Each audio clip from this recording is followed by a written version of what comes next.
I bought my first house with money I earned alone. 3 weeks later, a stranger handed me court papers.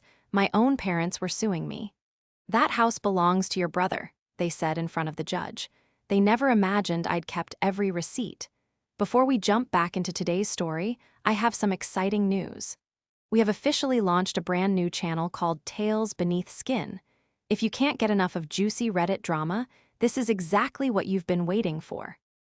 We're sharing the wildest real stories from real people, featuring insane relationship drama, unbelievable family feuds, and epic revenge. And we never leave you hanging. We track down every single update and plot twist so you get the complete story and the final resolution all in one place. Make sure to subscribe to Tales Beneath Skin right now so you don't miss out. You'll find the link in the video description, the pinned comment, and the collaboration tag. Now, back to the story. The call came at 4:47 on a Tuesday afternoon, and I almost didn't pick up because the number was local but unfamiliar, the kind of number I assumed was a warranty scam or a robocall about my car. I was at my desk at the firm, a half-eaten sandwich beside my keyboard, 3 sets of load calculations open on my monitor for a parking structure we were retrofitting downtown. I let it ring twice. Then something, call it instinct, call it the particular tightness I'd been carrying in my chest for a month without naming it, made me answer. "Is this Diane Calloway?" A woman's voice asked, brisk and a little tired, the voice of someone who had said the same sentence 40 times that day. "Speaking. This is the clerk's office at the county courthouse. I'm calling as a courtesy regarding a civil matter filed against you. A process server will be attempting to deliver documents to your residence this week. We like to give people a heads up when we can, so it doesn't catch you off guard at your door." I remember the exact texture of the silence that followed, because I was sitting in a room full of people and I had never felt more completely alone. The fluorescent hum of the office, someone laughing 2 cubicles over, the little spinning icon on my screen as a calculation refreshed. "A civil matter," I repeated. My mouth had gone dry. "Filed against me, by whom?" There was a pause, the sound of paper shifting. "The plaintiffs are listed as Robert Calloway and Eileen Calloway." "My parents. I want you to understand something about me before I tell you the rest. I am not a dramatic person. I am a structural engineer. I spend my days calculating the difference between a building that stands and a building that falls, and that difference is almost never visible to the naked eye. It lives in the math, in the connections, in the things underneath. I had built my whole life on the assumption that if I was steady, careful, and good, the people I loved would be steady, careful, and good back to me. I had been wrong about a lot of things in my life, but I had never been wrong about that. Not until 4:47 on a Tuesday. MS. "Calloway, are you still there?" "What is the matter about?" I asked. My voice sounded like it belonged to someone else, someone calmer. "I can't go into the details of the complaint over the phone," she said, not unkindly. "But it's a property dispute. You'll have everything when you're served. I'd recommend speaking to an attorney." I thanked her. I don't know why. I thanked her the way you thank someone who's just told you the test results came back wrong, out of some reflex of politeness that survives even when everything else is collapsing. Then I sat there with the phone face down on my desk and stared at the parking structure on my screen, at the red highlighted node where the original engineers had underspec'd a column 40 years ago, and I thought, absurdly, somebody trusted that. Somebody walked under that for decades and never knew it was the weakest point in the whole building. A property dispute. There was only one property it could be about. 3 weeks earlier, I had closed on a small 2-bedroom house on Holland Street, 1,100 square feet, a cracked driveway, a kitchen with cabinets from the 1980s, and the most beautiful front porch I had ever seen in my life. I had saved for 9 years. I had eaten lunches out of plastic containers, driven a car with 190,000 miles on it, taken on freelance inspection work every weekend I could, and watched my friends buy boats and take vacations while I funneled every spare dollar into an account I labeled, with no irony whatsoever, the porch fund. It was mine. Every cent of the down payment had come out of my own labor. I had signed the papers alone, at a closing table where the only other people were a notary and a title agent, and I had cried in my car afterward in the parking lot, happy tears, because for the first time in my life, I had something that no one could take away from me. And now my parents were taking me to court for it. I didn't go back to work that afternoon. I told my supervisor I felt sick, which was true, and I drove to Holland Street and sat on my own front porch in the cold and tried to make the math work. Because that's what I do. When something doesn't make sense, I look for the load-bearing truth, the thing actually holding it up underneath whatever story the surface is telling you. And as I sat there on the porch I had dreamed about for 9 years, I realized I had no idea what was actually holding my family up anymore. I had thought it was love. I was about to find out it was something else entirely. The papers came 2 days later, on Thursday, at 7:15 in the morning, while I was still in my robe with coffee in my hand. The process server was a polite young man who looked almost as uncomfortable as I felt. Diane Calloway. He asked, and when I nodded, he handed me a thick envelope and said, "You've been served. I'm sorry," and the "I'm sorry" nearly undid me, because it was the first sympathy anyone had offered me in 2 days, and it came from a total stranger doing his job. I read the complaint standing in my kitchen. I read it 4 times. The legal language was dense, but the core of it was simple and obscene. Robert and Eileen Calloway alleged that the property at Holland Street had been acquired with the understanding and intent that it constitute a family asset, that there had been a long-standing familial agreement, that the home was intended for the benefit and eventual occupancy of Marcus Calloway, and that my purchase of it constituted a breach of that understanding and an attempt to deprive the family of a jointly contemplated asset. A jointly contemplated asset. I had never discussed this house with my parents before I bought it, not once. I had told them after the fact, over the phone, expecting God. What had I been expecting? Pride. A "Congratulations, sweetheart." What I had gotten was a long, strange silence from my mother and a clipped "We'll talk about this" from my father, and then nothing for 3 weeks. I had told myself they were just surprised. I had told myself a lot of things over the years to keep the structure standing. I called my mother that morning. My hands were shaking so badly I dropped the phone twice before I managed it. She answered on the 4th ring. "Deanne, not hello, sweetheart, just my name, flat like a door closing. Mom. I got served this morning. You and Dad are suing me for my house." My voice cracked on the word house. "I need to understand what's happening. Please." There was a pause, and in that pause I heard my whole childhood. The kitchen radio, the screen door, the particular way the house I grew up in always smelled faintly of my mother's hand lotion. And then she said, in a voice I did not recognize, a cool and rehearsed voice, "I think it's better if we let the lawyers handle it from here, Diane. We didn't want it to come to this. But you've put us in a position." "I've put you, Mom. It's my house. I bought it. With my money. What position?" "That house," she said, and here her voice tightened, taking on an edge of something almost like righteousness, "belongs to your brother. It always did. You knew that. You knew Marcus needed that, and you went behind everyone's back and took it for yourself. And I have to tell you, Diane, the selfishness of it has been very hard for your father and me to absorb." I sat down on my kitchen floor. I just slid down the cabinet and sat on the cold tile in my robe. "I have never heard one word about Marcus and that house in my entire life," I said quietly. "Not one. I found that house on a real estate app at midnight. I made the offer. I paid for it. How can it belong to him?" "We're not going to do this on the phone," she said.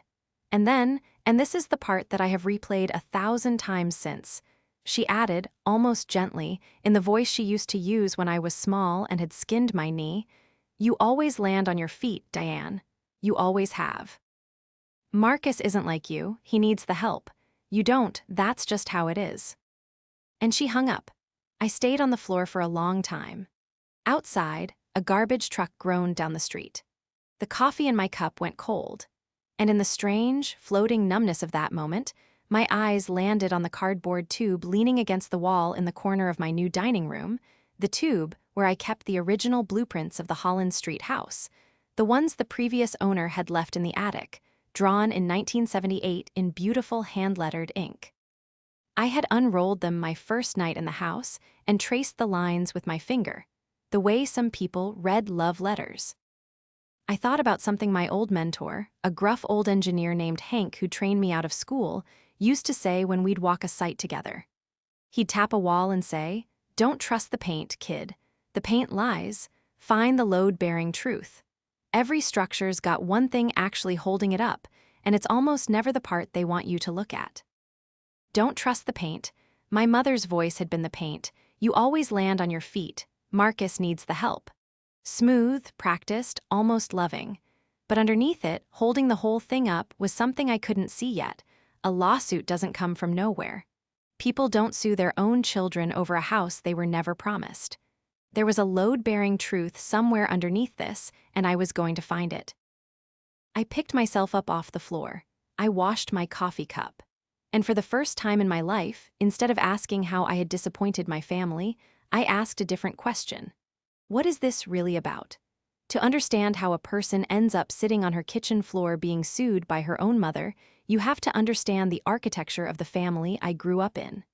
And the central column of that architecture, the thing everything else was built around, was my brother Marcus. Marcus is 4 years younger than me, and from the moment he was born, he was the sun the rest of us orbited. I don't say that with bitterness, or I'm trying not to. I say it as a structural observation. Some families distribute their weight evenly. Mine put everything on one point. Marcus was charming in the way that some people are simply born being. He could talk his way out of anything into anything. When he failed 2 classes in high school, my parents hired tutors and blamed the teachers.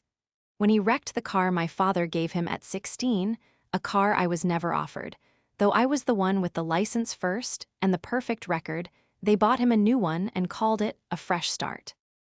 When he dropped out of his second college, my mother explained to relatives that Marcus was an entrepreneur at heart, not a classroom person. And me, I was the reliable one, the steady one, the one who didn't need anything. I learned early that the way to earn love in my family was to require none of it, so I got the scholarship. I got the engineering degree. I paid off my own student loans. And every time I achieved something, the response was a brief, distracted, "That's nice, Diane," before the conversation swung back, like a compass needle to north, to whatever Marcus was doing. I'm not telling you this for sympathy. I'm telling you because I need you to understand what I sacrificed, quietly, for years, to hold that family together.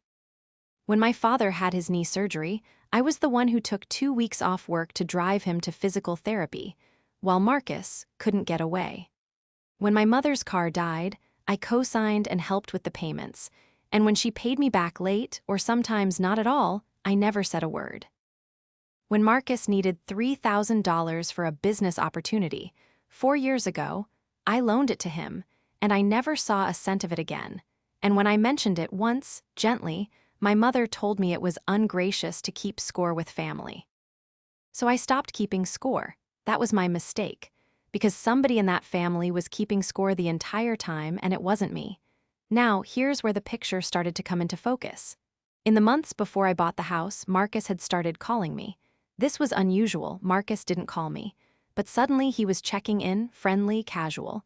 And every single conversation, no matter how it started, found its way to money. "You're so smart with finances, Di.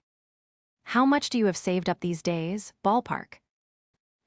You ever think about what you'd do if you had a real chunk of capital? You should put it to work, not let it sit. Hey, random question, you renting still. You ever think about buying? Real estate's the only real wealth, you know." I'd brushed it off at the time. I'd thought, he's finally taking an interest, maybe he's growing up. That was the paint. The load-bearing truth I would learn was that my brother was drowning. The first real crack appeared about a week after I was served, when my father's younger sister, my Aunt Carol, the only person in my extended family who has ever actually seen me, called me. Carol and my mother haven't been close in years, and Carol has watched the Marcus dynamic with the clear eyes of someone standing slightly outside it. "Diane," she said, "I heard what they're doing and I think it's monstrous, and I want you to know I'm on your side." Then she lowered her voice, even though she was alone in her own house. "But honey, do you know what's going on with your brother? Because I don't think this is about your house at all. I think your house is just the thing they grabbed onto." "What do you mean? What's going on with Marcus?" "I mean he's in trouble, real trouble. Your mother let something slip at Easter before all this started, something about Marcus and a situation and people he owed. She caught herself and shut right up. But Diane, I've known your mother 60 years. I know what her face does when she's scared." And she was scared. I sat with that for a long time after we hung up. And then I remembered the slip. The thing I hadn't been able to stop circling. 2 weeks before I closed on the house, Marcus had called me, one of those friendly check-in calls, and at the end of it, casually, he'd said, "So when's your closing? The 18th, right? You getting a 30-year or did you do the 15?" I had never told Marcus my closing date. I had never told him I was buying a house at all. I'd told no one in my family until after it was done. I had told myself he must have heard it secondhand, that I was misremembering. But I wasn't misremembering. I never misremember numbers. It's my entire profession. My brother had known the exact date of my closing and the structure of my mortgage before I had told a single soul in my family. Which meant someone had been watching my purchase very, very closely. Which meant this lawsuit hadn't been born the day I told them about the house. It had been planned before I even signed for it. Don't trust the paint. I was finally starting to find the thing holding this whole monstrous structure up. And it was rotten all the way through. There is a particular moment in the life of every person who has spent years being walked on, and it is not the moment of the betrayal. The betrayal you can absorb. You've been absorbing things your whole life. That's the muscle you've overdeveloped. The real moment, the one that changes everything, is quieter than that. It's the moment you stop asking, "How did I cause this?" and start asking, "What am I going to do about it?" For me, that moment came the morning after Aunt Carol's call, standing in my own kitchen with the legal complaint spread across the counter and a cup of coffee going cold for the third day in a row. I read the complaint again, but this time I didn't read it as a daughter. I read it as an engineer reads a failing structure, looking not for blame, but for the points of failure. The places where the thing would break if you applied pressure in exactly the right spot. And what I saw when I read it that way was that the complaint was bad. Legally, structurally, it was a building that should never have passed inspection. It referenced a long-standing familial agreement with no documentation. It claimed the house was acquired with the understanding that it was a family asset, but I had acquired it with my own money, in my own name, with a paper trail 9 years deep. There was no joint account. There was no cosigner. There was no gift, no loan, no shared title, nothing. The down payment had come from an account that had only ever held my income. My parents, or whoever was advising them, were betting on something. They weren't betting that they'd win in court. They were betting that I would fold. That I would be so devastated, so desperate to keep my family, so conditioned to give Marcus whatever he needed, that I would settle. That I would sign the house over, or refinance and hand them the equity, or do whatever it took to make the lawsuit and the shame go away. They were weaponizing the one thing they knew about me better than anyone, that I would do almost anything to avoid being the person who broke the family. What they had forgotten, and here is where their structure failed, is that I read contracts for a living. I had spent 12 years learning to find the one flawed connection that brings down the whole frame. They thought they were suing a heartbroken daughter. They were actually suing a professional who reads exactly this kind of document every single day of her working life and knows precisely what's load-bearing and what's just paint. But I didn't trust my own judgment alone. That's the other thing about engineers. We get our work peer-reviewed. So I called Priya.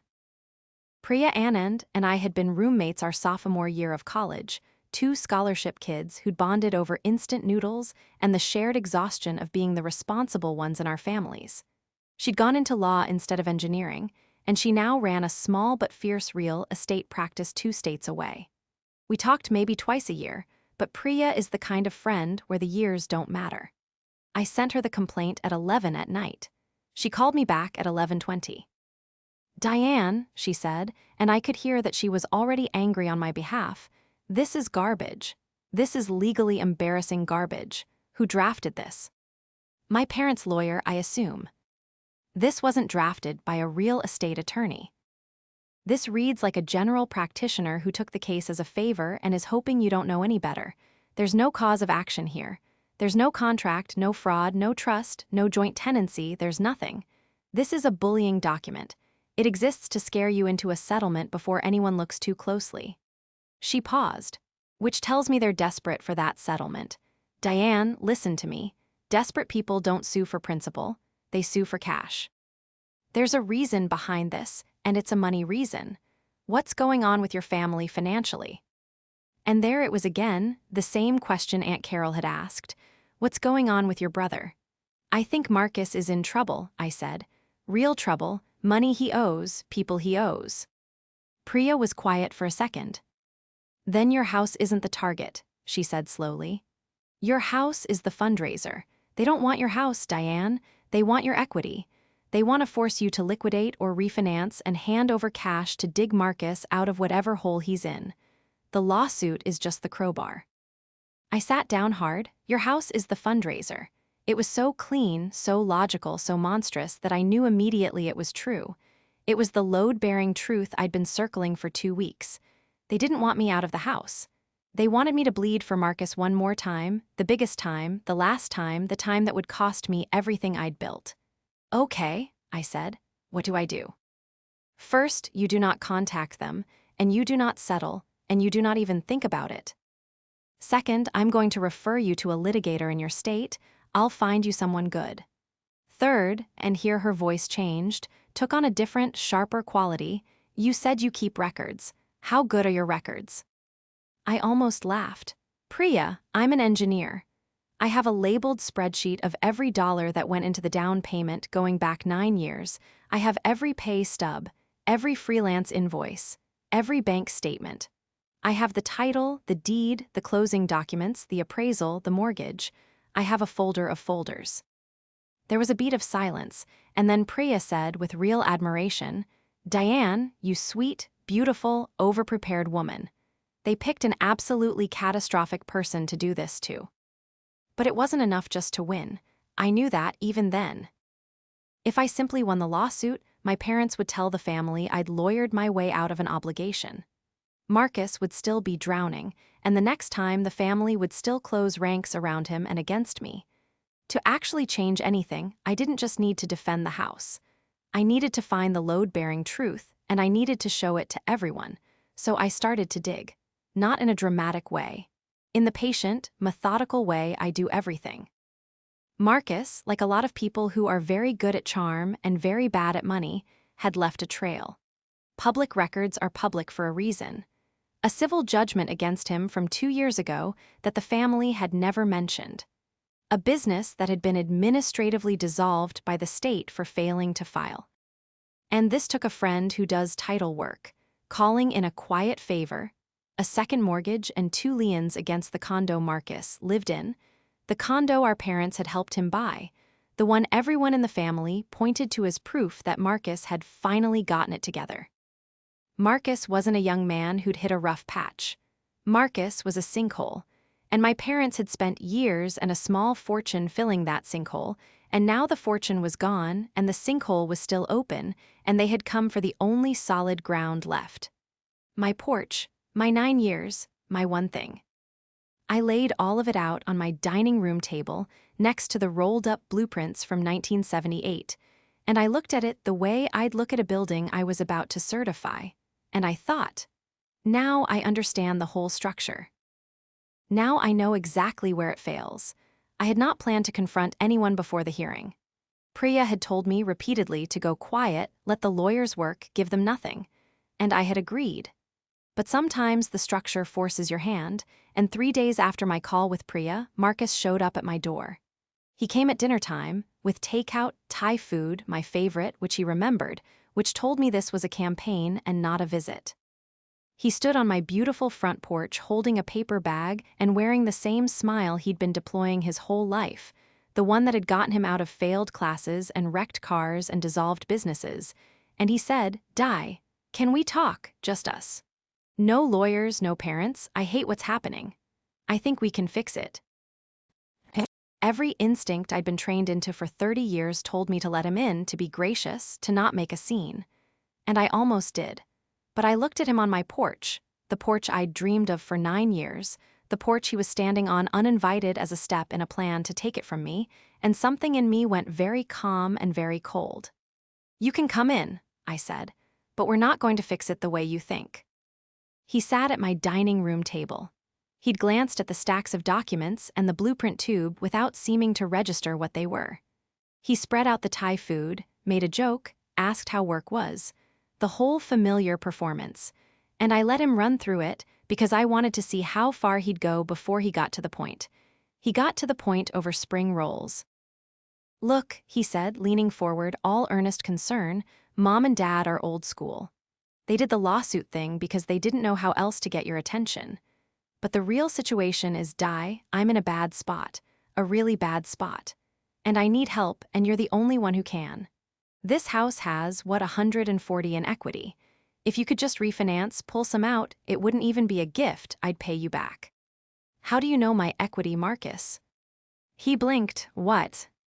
"You said 140 in equity.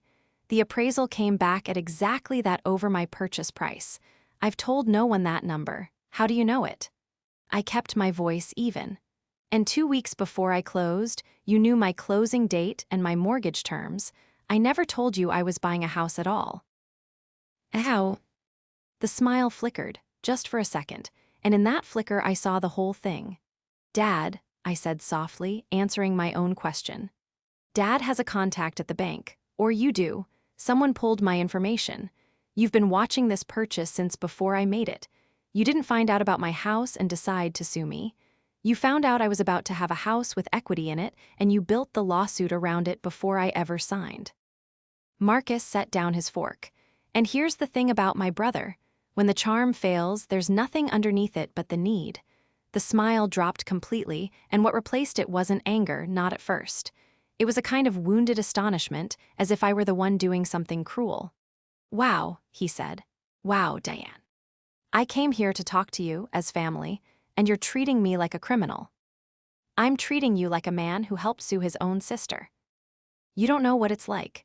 And now the anger came fast, the way it always had when he was cornered. "You have no idea what kind of pressure I'm under.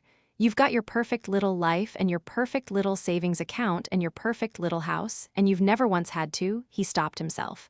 But it was too late. He'd said house. My house. The thing he just spent 20 minutes pretending he didn't want. "Marcus," I said, "how much do you owe, all of it? The judgment, the liens on the condo, the people Aunt Carol's worried about. All of it." His face went white. "How do you?" "Because I checked. Public records. I do this for a living, remember. I read structures. I find the part that's actually holding everything up." I slid a single sheet of paper across the table. A summary I'd printed, the judgment and the liens, plain as concrete. "This is what's holding up the lawsuit, not a family agreement. This. You're underwater and Mom and Dad are out of money, and the 3 of you decided the solution was to take mine." He looked at the paper. He didn't deny it. He couldn't. And then my brother, 30 years old, did the thing he had done his entire life when the truth finally caught him. His eyes filled with tears and his voice broke, and he said, "If you don't help me, Diane, I could lose everything. Is that what you want? Do you want to watch your own brother lose everything? What kind of person are you?" A month earlier, that would have worked. That exact sentence, that exact tremor, had worked on my parents for 30 years and on me for almost as long. It didn't work anymore. "I'm the kind of person," I said quietly, standing up, "who saved for 9 years for a porch. You should go now, Marcus. And tell Mom and Dad I'll see them in court." He left. He took the Thai food with him, which I have always found strangely telling. Even in defeat, even in tears, he wasn't going to lose the spring rolls too. And I stood on my porch and watched his taillights disappear, and I felt, for the first time in my life, completely unafraid of my own family. I expected the lawsuit to soften after Marcus's visit. I thought naively that once they knew I knew, they'd back off, slink away, drop the whole thing in embarrassment. I underestimated how desperate they were. Instead, the pressure escalated. The phone calls started not from Marcus now, but from my mother, and they came at all hours, swinging wildly between fury and grief. One night she called weeping, telling me I was tearing the family apart, that my father couldn't sleep, that she never thought she'd raise a daughter so cold. The next morning she called icy and threatening, telling me their lawyer had more than I knew about, that I was making a mistake fighting people who love you, that everyone in the family was horrified by what I was doing, as if I were the one who'd filed papers. Then came the relatives. Cousins I hadn't spoken to in years suddenly texting me about family loyalty. My uncle leaving a voicemail about how blood is blood, and your parents are getting old, Diane. Is this how you want to spend their last years? The full machinery of a family that had spent 30 years protecting Marcus now turned all of it on me. It was crushing. I won't pretend it wasn't. There were nights I lay awake on the floor of my new bedroom. I hadn't even finished unpacking, wondering if winning was worth losing every single person I was related to. What got me through it was the documents, and Priya, and a quiet realization that hardened in me a little more each day. They were not fighting for justice. They were fighting for cash. And people fighting for cash, in my experience, always overreach. They overreached. In response to a routine request from my litigator, a man named David Ockhafer, exactly as good as Priya promised, my parents' lawyer produced their evidence of the so-called family agreement. And it was, as Priya had predicted, nothing. A few emails between my parents and Marcus that didn't mention me at all. A photo of the four of us at a dinner years ago, captioned, absurdly, as proof of the family's shared intent. And one document that turned out to be the single most important piece of paper in the entire case, though not in the way they intended. It was a printed summary of my mortgage application. My loan amount, my interest rate, my closing date, my estimated equity. Information I had never given my family. Information that could only have come from inside the bank. David Ockhafer read it, looked up at me, and said, very calmly, "Diane, do you understand what they've just handed us? They've just produced documentary proof that someone accessed your private, federally protected financial records without your authorization. This isn't just bad for their lawsuit. This is potentially a crime, and they put it in a court filing, with their names on it." The structure had failed exactly where I'd known it would. They'd been so focused on proving the house was Marcus's that they'd documented, in writing, in a legal proceeding, the very evidence that proved the lawsuit was a fraud built on stolen financial information. But I wasn't done. Because winning the lawsuit on a technicality wasn't the goal. The goal was the truth, all of it in one place, where it couldn't be denied or rewritten by my mother's voice over a phone line. So we built the case the way I build everything, completely. We had my 9-year paper trail proving sole ownership. We had the public records proving Marcus's true financial collapse. We had the stolen mortgage data proving how the lawsuit was actually assembled. And David, quietly, did one more thing. He found the source.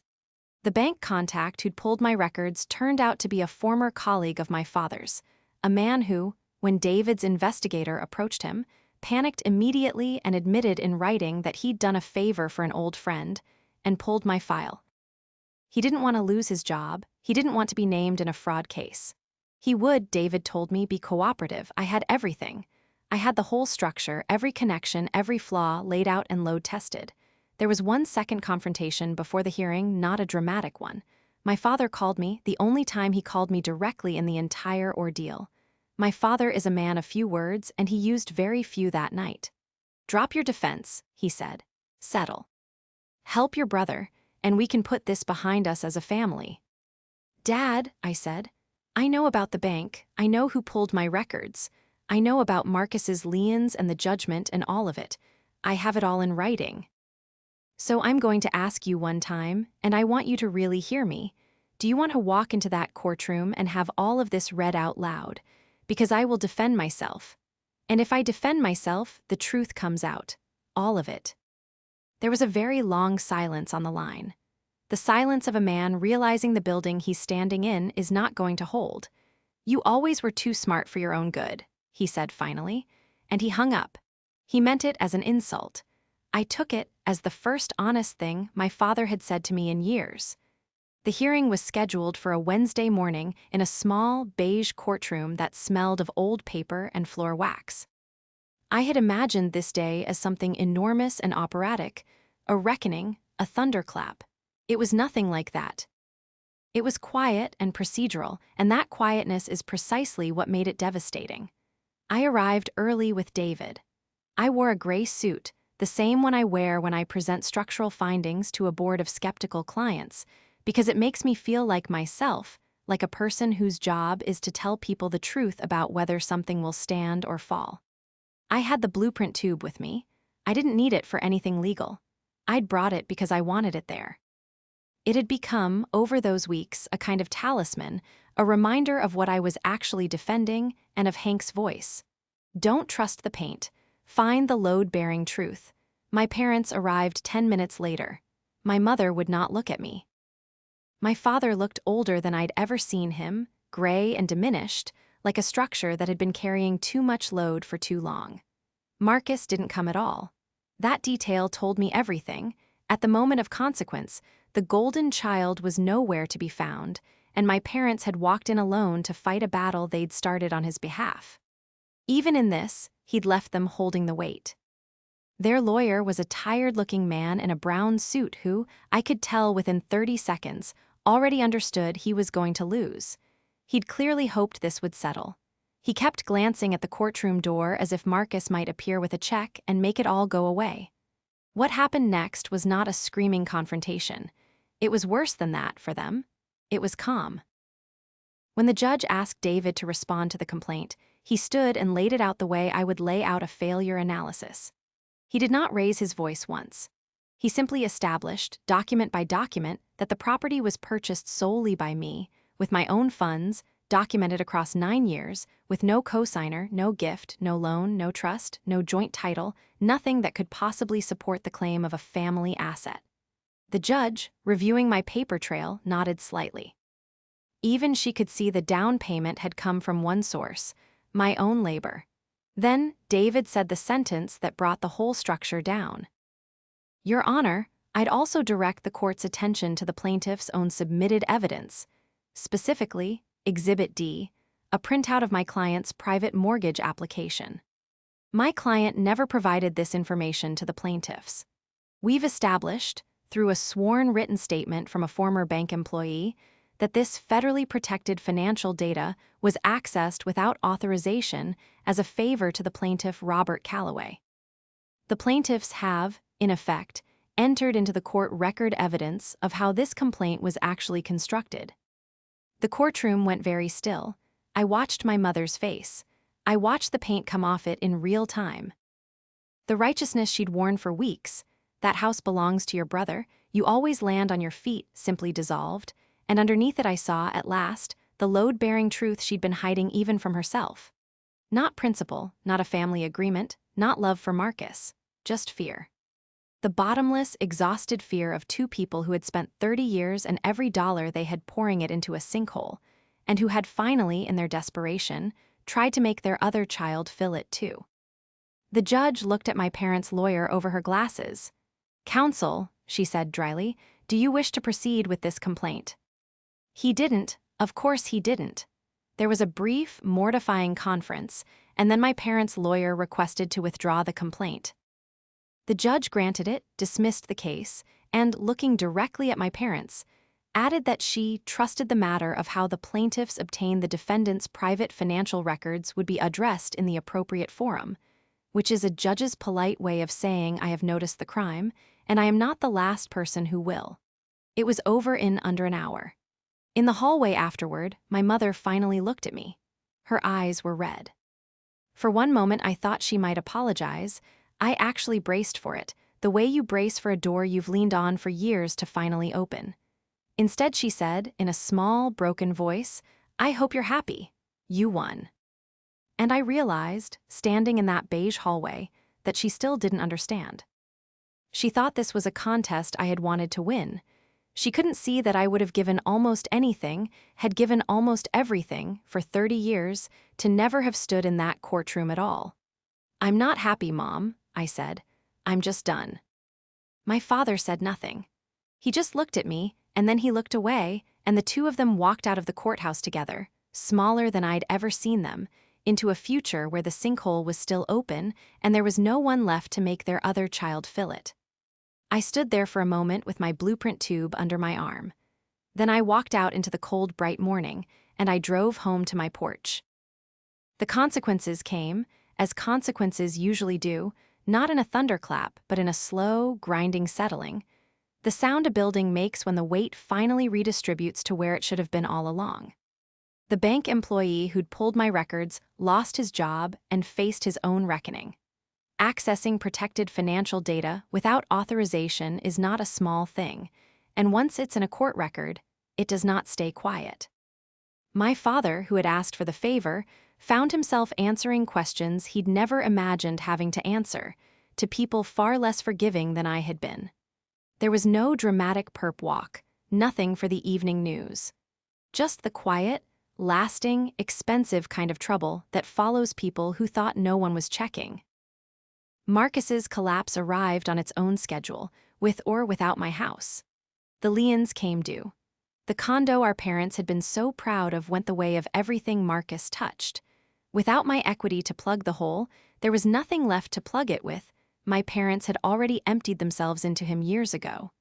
The golden child, it turned out, had been the very thing dragging the whole family under the entire time. The reliable daughter they'd been so willing to sacrifice was the only one of us who'd ever actually been standing on solid ground. The family machinery that had turned on me went quiet too. The cousins who'd texted me about loyalty stopped texting once the truth made the rounds, and it did make the rounds because Aunt Carol made sure of it, with the grim satisfaction of someone who'd watched this dynamic for 60 years and finally lived to see it named out loud.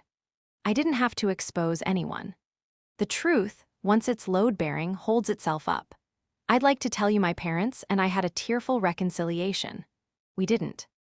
That's the honest part, and I think it's the part you deserve, because real life rarely gives you the sweeping reunion. My mother and I are slowly, carefully, learning how to speak to each other again, short calls, surface things, weather and groceries. Something is there. It's not what it was, and it's not what I once wished it could be, but it's not nothing. My father and I are further behind. He's a man who built his whole life on a story about which of his children needed protecting, and that story is gone now, and I don't think he knows who he is without it. Maybe someday. I've made my peace with maybe. The real reconciliation, the one that surprised me, was with Marcus, and it was small and quiet and reserved and all the more real for it. He called me, months later, sober in every sense, and he didn't ask for anything. That was the first time in our entire lives that my brother had called me and not eventually steered the conversation toward money. He said, simply, "I'm sorry, Diane, for all of it. You didn't deserve any of what we did." I didn't rush to forgive him, I just said, "Thank you for saying that," and I meant it, and we left it there. It's not a friendship, it might never be, but it's the truth finally between us, and after 30 years of paint, the truth was enough. As for me, I unpacked the rest of my boxes. I painted the kitchen a color I loved. I fixed the cracked driveway myself one weekend on my knees in the sun, and it was the best day I'd had in a year. And I framed those 1978 blueprints and hung them in the front hall, where I see them every time I come home, because they remind me of the thing it took me 34 years to learn. That every structure has a load-bearing truth, the thing actually holding it up underneath whatever story the surface tells you, and that for most of my life, the thing holding my family up had been me, quietly, unthanked, asked to carry a weight that was never mine. I'm not carrying it anymore. And the strange thing, the thing nobody warns you about, is that putting it down didn't make me fall. It made me, for the first time in my life, stand up straight. I sit on my porch most evenings now. The one I saved 9 years for, the one they tried to take, and it holds. It holds beautifully. It was always going to.